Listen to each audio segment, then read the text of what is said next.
Hello guys, welcome to channel.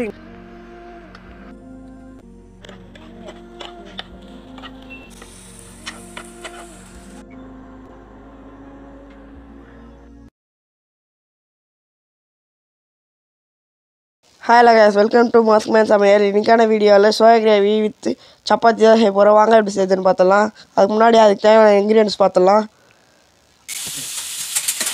இது தனியா அரைச்சு வச்சுக்கலாம் இத. மீதி எல்லா இன்கிரிடியன்ட்ஸும் பாத்துங்க. நான் சொல்ல வேண்டிய அவசியம் இல்லை, உங்களுக்கே தெரியும். சோயா சேர்த்து அது கூட சுத்தண்ணி சேர்த்து நல்லா பிழிஞ்சு விட்டுக்குங்க. இந்த மாதிரி ஃபுல்லாக அந்த ஒரு சொட்டு தண்ணி இருக்கக்கூடாது, அந்த அளவுக்கு பிசைஞ்சு விட்டுக்கணும். அது தனியாக எடுத்து இன்னொரு பிளேட்டில் எடுத்து வச்சுக்கலாம். இதேமாரி எல்லாத்தையும் பண்ணிவிட்டு இப்போ சப்பாத்திக்கு தேவையான மாவு பார்த்துக்கலாம். உப்பு சேர்த்து தண்ணி சேர்த்து லைட்டாக எண்ணெய் சேர்த்து நல்லா கலந்து விட்டுங்க. நம்ம சப்பாத்தியோட மாவு நம்ம கையில் ஒட்டக்கூடாது, அந்த அளவுக்கு பிசைஞ்சு விட்டுக்கணும். சாஃப்ட்னஸ் வரலாம் லைட்டாக எண்ணெய் சேர்த்து நீங்கள் பிசைஞ்சு விட்டுக்கலாம், ஒன்றும் பிரச்சனை இல்லை. இந்த சாஃப்டாக வரணும், அப்போ தான் நம்ம செய்கிற மாதிரியே உங்களுக்கும் சப்பாத்தி வரும். அதனால் நல்லா ஒரு டைம் ஸ்பெண்ட் பண்ணி நீங்கள் பண்ணுறது ரொம்ப அவசியம். இப்போயும் பேனில் 2 டேபிள் ஸ்பூன் அளவுக்கு எண்ணெய் ஊற்றி சோயா எடுத்து வச்சுருந்தோம்ல அதை எடுத்து போட்டுக்கலாம்.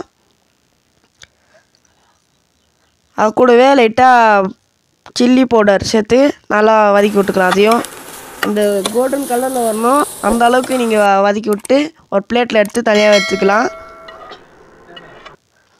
இப்போ அதே பேனை வச்சு 5 டேபிள் ஸ்பூன் அளவுக்கு எண்ணெய். இப்போ நம்ம கிரேவி செய்ய போகிறதுனால ஸ்பைசஸ் அந்த பட்டை வகைகள் சேர்த்து நல்லா வதக்கி விட்டுணும். வதக்கி விட்ட பிறகு பச்சை மிளகா அது சேர்த்து கீரி வச்சுருந்தோம், அது போட்டுக்கணும். கூடவே ஆனியன் சேர்த்து ஒரு 4 வெங்காயம் எடுத்து வச்சுருந்தோம், அதையும் வதக்கி விட்டு ப்ரௌனிஷ் கலரில் வரணும், அது அளவுக்கு வதக்கிடணும். கூடவே இஞ்சி பூண்டு பேஸ்ட்டு சேர்த்து நல்லா வதக்கி விட்டுக்கலாம். அந்த பச்சை வாசனை போகணும் இஞ்சி பூண்டு.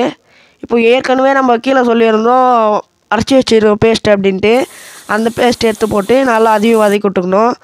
இப்போ நம்ம மொட்டை மாடியில் இருக்கோம், இந்த நிலா வெளிச்சத்துலேயே இந்த சோயா கிரேவியும் சப்பாத்தியும் சாப்பிட இன்னும் நல்லாயிருக்கும். நீங்களே வீட்டில் செஞ்சு பார்த்துட்டு எப்படி இருக்குன்னு கமெண்ட்டில் சொல்லுங்கள். இப்போது மசாலா பொருட்கள் சேர்த்து அதையும் வதக்கி விட்டுக்கலாம். அந்த மசாலா பச்சை வாசனை போகிறதுக்காக தண்ணி ஊற்றி நம்ம திருப்பியும் கிண்டி விட்டுக்கலாம். இப்போது சால்ட்டு சேர்த்துக்கலாம் தேவையான அளவு. எதனால் இப்போது இந்த கடாயை மாற்றிட்டோம்னா, நம்ம பேன் வச்சதுனால இந்த சோயா வேறு சேர்க்கணும். இந்த சோயா சேர்த்தா ஃபுல்லாகிடும், நம்ம கீழே ஊற்றிடும், அது வேஸ்ட் ஆகக்கூடாதுன்றதுக்காக தான் இந்த கடாயை வச்சுருக்கோம்.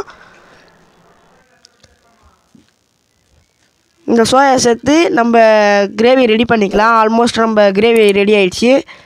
இது சோயா சேர்த்துட்டு ஒரு 2 மினிட்ஸ் ஓவர் குக்கில் இருந்தால் போதும், நம்மளோட சோயா கிரேவி ரெடி ஆகிடும். இந்த வீடியோ பிடிச்சிருந்துச்சுன்னா லைக் பண்ணுங்கள், ஷேர் பண்ணுங்கள், கமெண்ட் பண்ணுங்கள், மறக்காமல் சப்ஸ்கிரைப் பண்ணுறேங்க. எப்படி கொதிக்குது பாருங்கள். இப்போ நான் சோயா சேர்க்க வேண்டிய நேரம் வந்துச்சு. சோயா சேர்த்து நல்லா கிண்டி விட்டுக்கலாம். அந்த சோயாவும் அந்த கிரேவியும் நல்லா இறங்கணும். நீங்கள் சோயா இப்படி அழுத்துனாலே உள்ளேருந்து அந்த கிரேவி வரணும், அந்த அளவுக்கு சேர்த்துக்கலாம். இப்போது கொத்தமல்லி லைட்டாக சேர்த்து நம்மளோட கிரேவி ரெடி பண்ணிக்கலாம். உப்பு காரம் எதனா கம்மியாக இருந்துச்சுன்னா இந்த டைமில் சேர்த்துங்க. இப்போ நம்ம சப்பாத்தி சுட போகிறதுனால சப்பாத்தி மாவில் தொட்டு நம்ம எல்லா சப்பாத்தியும் இதுமாதிரி ரவுண்டாக எடுத்து வச்சுக்கலாம். இப்போது பேனில் சப்பாத்தி எடுத்து போட்டு 2 டேபிள் ஸ்பூன் அளவுக்கு மேலே விட்ருங்க, அந்த பேனில் விடாதீங்க. இப்போ 2 பக்கமும் திருப்பி போட்டு அந்த பப்புலாக வருது பாருங்கள். தீ விடாமல் எடுத்துங்க, அது ஒரு விஷயந்தான். பேனில் வச்சிங்கன்னா தீயாது, கரெக்டாக எடுத்து வச்சிங்கன்னா நல்லா டேஸ்ட்டாக வரும். திருப்பி எல்லா சப்பாத்தியும் அதேமாரி எண்ணெய் விட்டு நல்லா போட்டு எடுத்துங்க. கொஞ்சம் கேர் எடுத்து பண்ணிங்கனாலே உங்களுக்கு சூப்பராக வந்துடும். வேறு எந்த யோசனையும் இல்லாமல் இதை பண்ணிங்கனாலே கரெக்டாக வரும். இப்போது கிரேவி சப்பாத்தியோட சேர்த்து நம்மளும் சாப்பிட ஆரம்பிச்சிடலாம். கொத்தமல்லி டெக்கரேஷனுக்காக போட்டு கூடவே 4 முந்திரி சேர்த்துக்கலாம். வாங்க சாப்பிட ஆரம்பிச்சிடலாம். நம்ம வீடியோ பிடிச்சிருந்தா லைக் பண்ணுங்கள், ஷேர் பண்ணுங்கள், கமெண்ட் பண்ணுங்கள், மறக்காமல் சப்ஸ்கிரைப் பண்ணுறேங்க. கூடவே உங்கள் ஃப்ரெண்ட்ஸ் அண்ட் ஃபேமிலிக்கும் ஷேர் பண்ணுறேங்க. சப்பாத்தி சோயா கிரேவி யாருக்கெல்லாம் பிடிக்குமோ நம்மளுடைய கமெண்ட் செக்ஷனில் நீங்கள் சொல்லலாம், ஒன்றும் பிரச்சனை இல்லை. பாய், அடுத்த வீடியோவில் சந்திக்கலாம். தேங்க்யூ.